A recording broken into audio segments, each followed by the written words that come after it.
Anaximandro afirmaba que el infinito evolucionaba según el orden de la justicia y el tiempo. Horst Mattei cree eso de que infinitos infinitos significa infinitos individuos. Cada cabeza es un mundo de ideas y evolucionan o se degradan según vaya ascendiendo nuestro conocimiento del ser. Acompáñame a contarte un recorrido de los infinitos mundos que he habitado y que me han hecho un huésped, no siempre de manera gentil. Francisco González en Evolución de Ideas por Radio UNACH.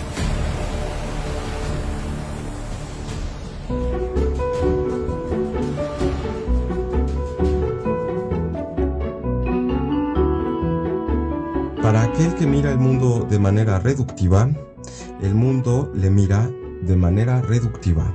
Robert Brandon. Y con esta hermosa frase del padre del inferencialismo, pues los saludo de nuevo con nuestra invitada especial, la doctora Diana Lisbeth Ruiz Rincón, licenciada en filosofía, especialista en procesos lectoescritores, maestra en educación, en fin, doctora en filosofía recientemente por la Universidad de Salamanca, y bueno, líder de uno de los grupos colegiados de investigación de nuestra Facultad de Humanidades Campus 6, que bueno, pues ya nos has comentado que es un proyecto de pues ya algún largo aliento, un mediano trayecto ya realmente, y bueno, pues también ha tenido algunas transformaciones, etcétera. Y bueno, pues me gustaría preguntarte ahora de manera directa, ¿cuáles son las líneas de generación y aplicación de conocimiento que tiene este grupo colegiado de investigación? Pues que es bastante variopinto, yo diría, pues tenemos gente de comunicación, con especialidad en estudios culturales, doctorados en tecnologías educativas, estudiantes de derecho, de filosofía, en fin, pues ¿de qué va, no? Este grupo colegiado, ¿cuáles son las líneas de generación y qué proyectos han realizado? ¿Cómo funciona esto? Muy bien. Bueno, muchas gracias por la invitación, maestro González Rivas. Realmente me honra volver a ser partícipe de este programa y pues comentar, ¿no? Algo de lo que me siento sumamente complacida es que nuestro grupo colegiado es el grupo más antiguo que se encuentra en los registros, al menos hasta el 2023, de la DES Ciencias Sociales y Humanidades. Es el grupo colegiado más antiguo que mantiene su vigencia. Desde el 26 de febrero del 2018, denominado ahora Filosofía, Información y Conocimiento, cultiva las líneas de generación y aplicación del conocimiento denominadas, son dos líneas: teorías de la argumentación, lógicas y sociedades del conocimiento. Y en la segunda línea trabaja o cultiva sistemas del lenguaje, arquitectura informacional y filosofía aplicada. Aunque desde el ámbito filosófico podríamos bien extendernos y ampliarnos hacia todas las áreas del conocimiento humano, como parte de las evaluaciones y de las autocríticas de las que hablaba en nuestra ocasión anterior, pues tuvimos que tomar decisiones, y tomar decisiones implica renunciar, ¿no? Renunciar a otras posibilidades. Entonces tuvimos que decidir, tuvimos que decantarnos de manera colegiada por los temas que podíamos atender en función de los intereses que nos podían comunicar. Y estos intereses que nos pueden comunicar pues tienen que ver esencialmente en este momento, porque los proyectos también han ido evolucionando, ahorita lo voy a comentar, con teorías de la argumentación y sociedades del conocimiento. Eso no significa que quedan excluidos los ámbitos de la comunicación. Hay una relación íntima y profunda con las teorías de la argumentación o los ámbitos del razonamiento con la filosofía de la comunicación y con la comunicación misma, y también en los contextos en donde estos proyectos se desarrollan, que llaman obviamente a la reflexión culturalista, ¿no? Y a una mirada desde los estudios culturales o incluso desde los estudios regionales que disciplinarmente compartimos con otros colegas a nivel de doctorado. Entonces, los temas que han ido evolucionando, pues nacen, por ejemplo, con un proyecto orientado al fortalecimiento, titulado de esa manera también, al fortalecimiento de la enseñanza de la lógica en la licenciatura en filosofía. Ese fue el primer proyecto que se registró en el 2017 y que se llevó a cabo durante el primer semestre de ese año, del 2017. ¿Y qué tal? ¿Cómo avanzó ese proyecto? Digamos, ¿se dedicaron a la didáctica? ¿Hubo algunos resultados? ¿Cómo fue el proceso de llevar a cabo ese proyecto? ¿Hay un registro? ¿Hay evaluaciones? Bueno, escuchaba por ahí algunas otras cosas que me llamaron la atención. Por ejemplo, ese grupo colegiado más antiguo que permanece vigente. O sea, podemos perder vigencia. Bueno, pero ya sería otra pregunta, ¿no? Okay. Entonces, en primer lugar, pues pienso un poco cómo se llevan a cabo estos proyectos. ¿Cómo se registran? De pronto se reúnen en equipo y dicen, bueno, vamos a sacar este proyecto. ¿Cómo es un poco ese trabajo? Muy bien. Bueno, me gustaría empezar por la segunda pregunta que planteabas. Okay. La de la vigencia. ¿Cómo es eso de la vigencia, entonces? ¿Podrías comentarnos un poco? Te voy a decir por qué elegí esa segunda pregunta, porque es justamente la que nos compromete a cuidar el tema de la generación de los proyectos y la productividad, ¿no? Entonces, para mantener la vigencia, y es algo que comparto, digamos, con las políticas institucionales, registrar un grupo colegiado de investigación, o para registrar un grupo colegiado de investigación hace falta pues hacer la solicitud formal ante la Dirección de Investigación, que forma parte de la Dirección General de Investigación y Posgrados. Es decir, está la Dirección de Posgrados, que son los programas de posgrado, y la Dirección de Investigación. Entonces, dentro de la Dirección de Investigación está el área, o el Departamento de Gestoría de Cuerpos Académicos. En este momento está a cargo del licenciado Héctor Pacheco, quien es una persona muy empática, muy dispuesta y muy atenta a todas las solicitudes y preguntas, por más ingenuas que parezcan. Y yo soy muy preguntona. Entonces, él ha aclarado muchos de estos puntos conmigo, ha tenido la cortesía de aclarar muchos de estos puntos conmigo. Dice, bueno, hay que acreditar la adscripción a la universidad, plantear el nombre del grupo colegiado, una minuta donde se acuerden pues las líneas de generación y aplicación del conocimiento, qué tipo de objetos de estudio van a contemplar estas líneas de generación y aplicación del conocimiento, y un plan de trabajo anual. ¿Por qué? Porque la evaluación es anual. ¿Se puede registrar un grupo colegiado de investigación? Sí, podría cualquier docente de la licenciatura, al menos 2, conformar un grupo colegiado de investigación. Y el problema a lo mejor quizás no sea tanto el registro, sino mantener al grupo colegiado de investigación. Porque hay que entender que, por ejemplo, una investigación no es una actividad, ¿no? Por ejemplo, voy a hacer una base de datos de fuentes biográficas de autores chiapanecos. Es una actividad, ¿no? Y en ocasiones, pues el grupo se reúne una vez para conformarse y no se vuelven a ver en todo el año, y cada quien pues disparó para todos lados, ¿no? Cada quien para lo suyo, y no hubo realmente un trabajo colegiado, no hubo planeación, no hubo organización ni productividad conjunta. Entonces, la forma en la que trabajamos, porque me han permitido mis colegas continuar liderando. La idea es que esto no sea vitalicio y en algún momento pasar la estafeta, por supuesto. La forma en la que hemos determinado trabajar con nuestros colegas es reunirnos al menos 2 veces en el semestre, al menos. Pero realmente también compartimos los compromisos con nuestra institución y con nuestros programas, ya sea de nuestros programas de origen, o los programas en los que colaboramos, o los programas en donde tenemos algún tipo de responsabilidad administrativa o de investigación, y solemos reunirnos más de 2 veces al semestre. Realmente tenemos mucho por compartir y lo hacemos al final del año.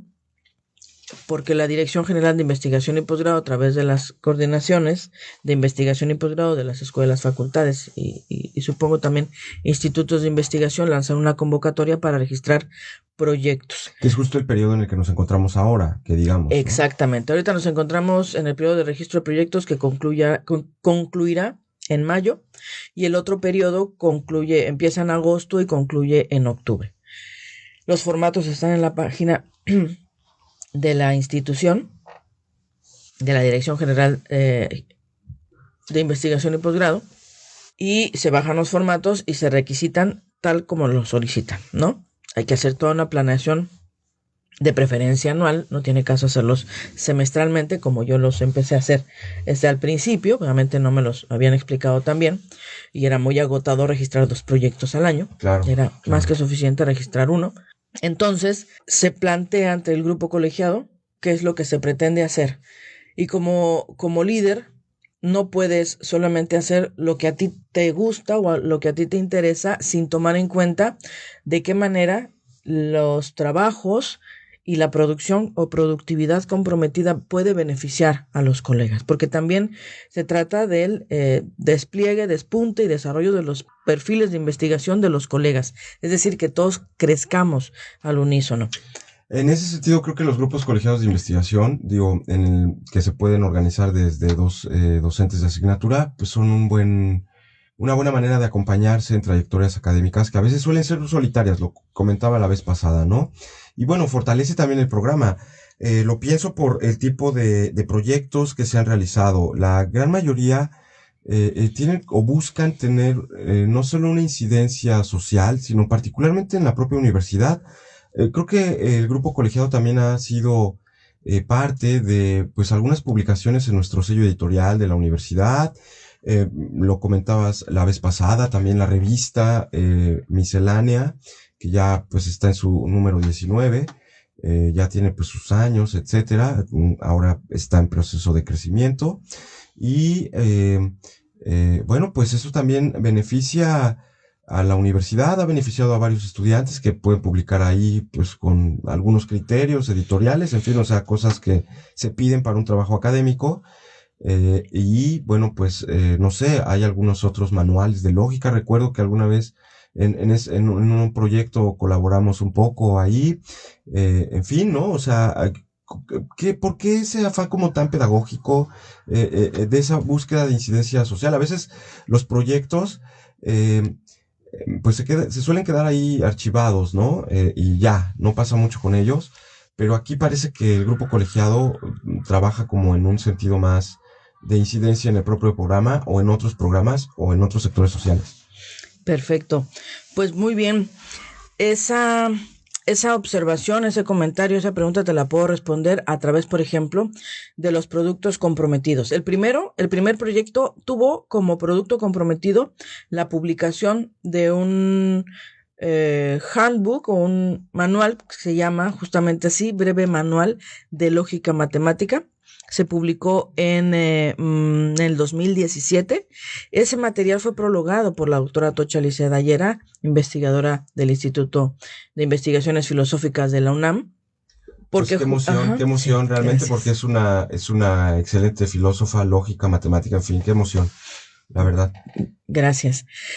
Otro proyecto, por ejemplo, relacionado con la didáctica de la lógica, que era, digamos, lo que más se trabajaba al inicio del grupo colegiado, por empatías de intereses temáticas de los integrantes dispuestos a colaborar. Por eso mencionaba que el grupo fue evolucionando, porque pues en ocasiones los intereses de los que habían sido integrados no estaban dentro del grupo o dentro del programa, no hacia el programa, estaban hacia otros horizontes, que también es válido, también es legítimo, y pues hay que aprender a dejar ir a los colegas, porque bueno, pueden a lo mejor desarrollarse más cómodamente en otros ámbitos, y eso es lo que siento que hemos logrado.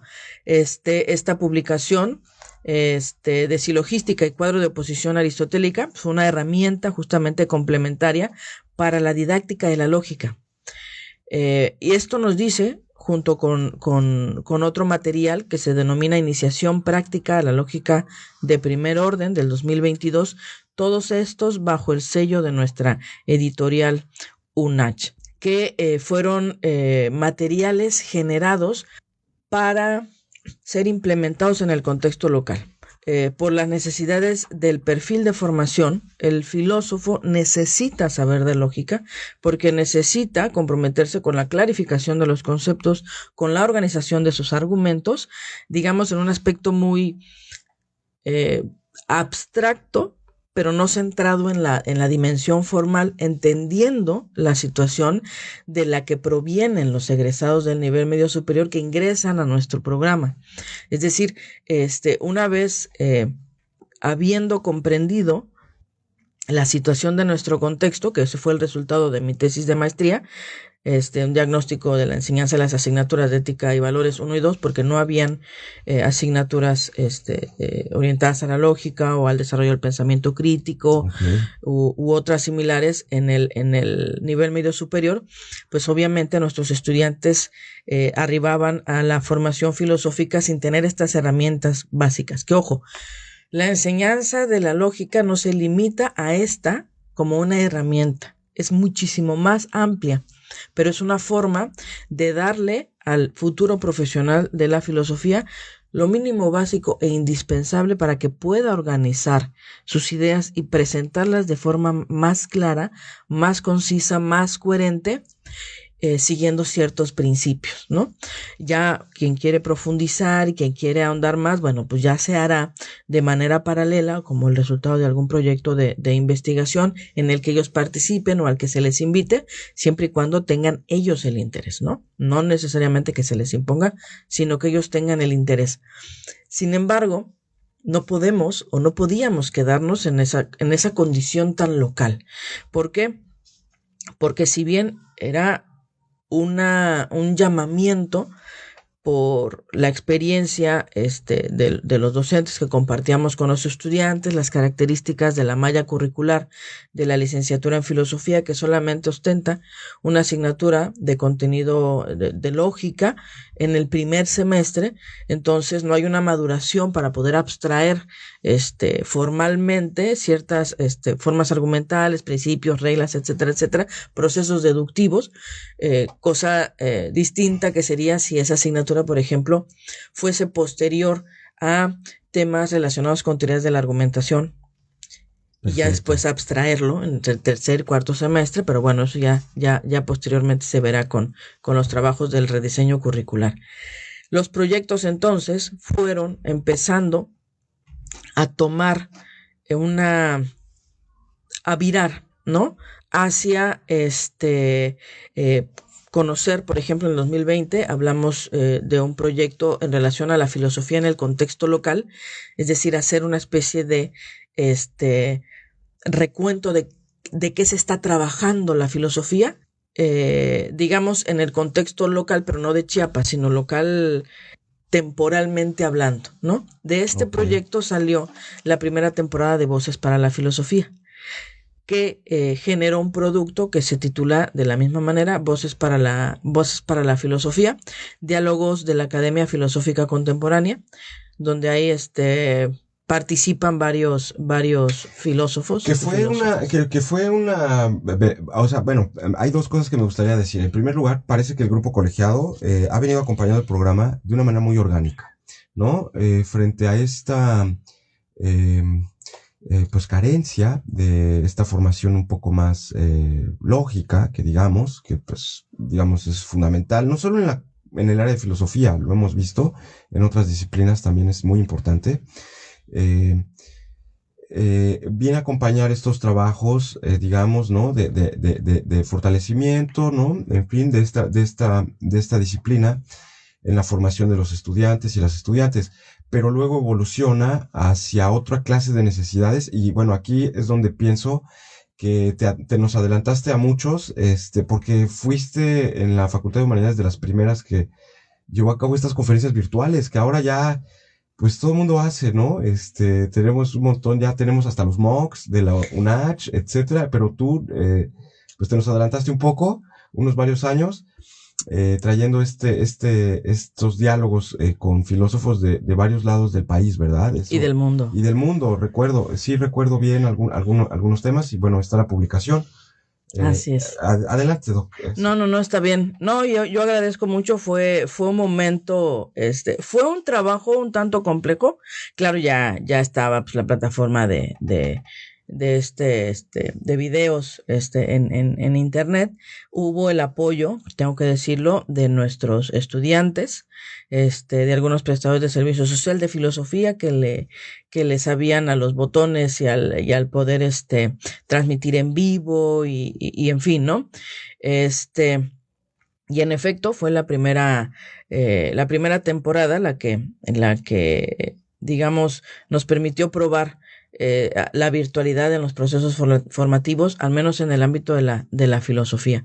Aspecto fundamental porque teníamos quórum, ¿no? El espacio lleno de gente que venía incluso hasta de otras instituciones para ver las conferencias que nos tenían profesionales de la filosofía, nacionales e internacionales. Y bueno, de ahí se generó ese producto de distintos temas, tanto de temas disciplinares, como por ejemplo la enseñanza de la filosofía, las tareas del profesional de la filosofía, las prácticas filosóficas, o sea, temas no tan duros, pero sí relevantes para nuestros estudiantes y para la proyección de su perfil también profesional. Sin embargo, después de 2020, después de que viene, digamos, este proceso de pandemia, o cuando inicia este proceso de pandemia, se registra un proyecto que se llama Formación Lógica y Filosófica, su didáctica y difusión en el nivel medio superior, de donde sale otro de los materiales que les había comentado. En el 2020, el proyecto Lógica de Primer Orden, espacios para su fortalecimiento, para el fortalecimiento de su didáctica, seguían siendo proyectos muy, muy orientados hacia la enseñanza de la lógica en un sentido clásico, en un sentido formal, sin necesariamente ser tan abstracto. Esa era la tarea de esos proyectos. En todos los proyectos se integraban a los docentes de la licenciatura, estuvieran o no estuvieran en el grupo colegiado de investigación, porque pues al final de cuentas pues todos nos íbamos a tener que ver beneficiados e involucrados exactamente. Ya es hasta el 21 que empieza, digamos, como un viraje. Y este viraje, ya me habían llamado la atención los temas en torno a las teorías de la argumentación. Cuando trabajamos lógica y vemos, bueno, pues hay una parte lógica formal, lógica no formal, lógica informal. Esta lógica no formal pues era en relación a la lógica formal, y la lógica informal tenía, digamos, como un sesgo de poca seriedad, ¿no? De no estar, digamos, buscando demostrar consistencias o que un argumento sea válido, sino que es informal porque se usa el lenguaje natural, como si todos argumentáramos, por ejemplo, de forma silogística, o todos argumentáramos con un modus ponens o un modus tollens, cuando realmente los procesos comunicativos, cuando hay una diferencia de opinión, o hay una intención de negociar, o incluso cuando tienen lugar las reuniones del grupo colegiado, pues no argumentamos formalmente, ni nos ponemos a hacer demostraciones de las afirmaciones que hemos realizado. Entonces, ya me había empezado yo a interesar por los temas de la teoría de la argumentación gracias a mi alma mater. ¿Por qué? Y de hecho la Universidad de Guadalajara se ha caracterizado por ser puntero en el trabajo y el tratamiento de las teorías de la argumentación. La formación en lógica que yo recibí, porque yo egresé del nivel medio superior de aquí de Chiapas, aunque soy de Guadalajara, pues yo no llevaba formación lógica. Cuando ingreso a la licenciatura llegué en ceros. Le sufrí un poquito, pero cuando le entendí me gustó muchísimo la lógica. Y es algo que a mí me gusta mucho escuchar de mis estudiantes cuando se ponen a hacer ciertos ejercicios y me dicen, es que me ayuda, me relaja. Pues sí, es relajante, sí lo es. ¿No? Entonces, una vez que yo tengo contacto nuevamente con mi alma mater gracias a estar a cargo de la coordinación y todo el apoyo que me brindaron también para el proceso de acreditación de la licenciatura. Me empezaron a compartir materiales. Me pasaron y tengo la primera edición de un texto titulado Introducción a la teoría de la argumentación, que coordinaron el doctor Fernando Leal Carretero, el doctor Carlos Ramírez González y el doctor Víctor Fávila Vega, todos ellos docentes de la Universidad de Guadalajara. Los dos últimos fueron mis profesores. El doctor Fernando Leal, bueno, pues no tuve la suerte de que me diera clases formalmente, pero bueno, de estos trabajos que ellos estuvieron realizando también, ¿no? Como sus líneas de generación y aplicación del conocimiento, muchos de mis, profesores que habían estado enseñando lógica formal se fueron hacia la teoría de la argumentación porque también encontraron otros tipos de respuestas en esta disciplina. Y la Universidad de Guadalajara genera una colección desde la gestión que hace el Departamento de Filosofía y el CUCH, que se llama Tablero de Disertaciones. No es comercial, pero es en la colección de Tablero de Disertaciones donde encontramos muchos materiales y traducciones que se hacen de obras de teóricos de la argumentación, como Franz van Emeren, Michael Gilbert, Toulmin, pero también hay materiales inéditos, por ejemplo, de Mario Gensolen, claro, de Carlos Pereda también, claro, y de otros que están en proceso de en el horno, sí, ¿no? Claro, ya están, entonces son varios materiales, y pues me puse a hacerme de estos materiales, y en el proyecto que se registra también bajo el nombre de Modelo Argumental para la Comunicación Hospitalaria, que había registrado aquí, pues tiene lugar la estancia postdoctoral en donde me da el espacio para poder clavarme, ¿no? Y profundizar. Además de la participación, la invitación a participar en el 2019, si no mal recuerdo, en el segundo coloquio de argumentación y retórica, que fue en la Universidad Autónoma de Aguascalientes. Ah, perfecto. Ahí nos hicieron la invitación a la Universidad Autónoma de Chiapas para participar en como organizadores. Lo hicimos en el 2021 del grupo colegiado del Coloquio Internacional de Argumentación y Retórica, y desde entonces formamos parte de la ahora Red Mexicana de Argumentación y Retórica. Pues impresionante. Es una gran labor la que ha llevado a cabo el grupo colegiado de investigación, sin lugar a dudas. Bueno, pues contentos de tenerte, y si nos aceptas otra invitación, porque los temas son muy amplios.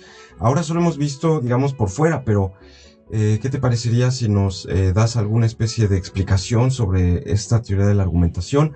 Digamos, el giro que se ha dado de la lógica, en tu caso, hacia la teoría de la argumentación, y bueno, acompañar un poco con, pues, qué has descubierto a lo largo de tus investigaciones y de liderar este grupo de investigadores.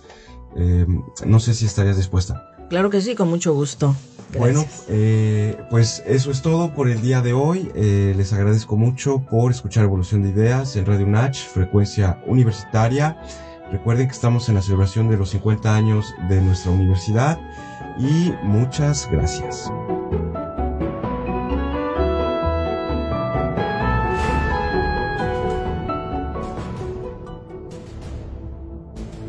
La naturaleza del tiempo cósmico como infinito sensible se ha refutado.